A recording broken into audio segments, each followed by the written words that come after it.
আল্লাহ আগেই বলে রাখে আমি কিন্তু জান্নাতে যেতে চাই না। আল্লাহ বলবেন কি চাও? সে বলবে আল্লাহ তোমার জান্নাতটা তুমি কত সুন্দর করে বানিয়েছো, আমি একটা নজর শুধু দেখতে চাই।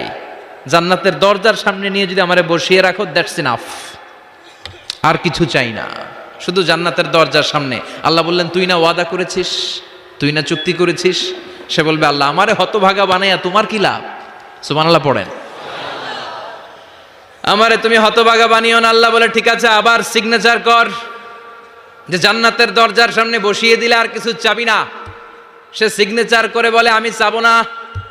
আল্লাহ বললেন জিব্রাইল বেচারারে ধরে জান্নাতের গেটের সামনে বসায় দে। এবার জান্নাতের গেটের সামনে বসে বসে জান্নাতের সৌন্দর্য দেখা শুরু করবে। সুবহানাল্লাহ। এমন সৌন্দর্য যেটা চোখ দিয়ে কেউ দেখে নাই, কান দিয়ে শোনে নাই, ওই সৌন্দর্য চোখে দেখে, কান দিয়ে আওয়াজ শোনে, মাগার ভোগ করতে পারে না। অন্তরে জ্বালা আছে না নাই?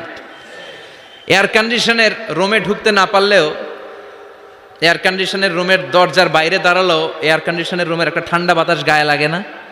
কথা বলেন।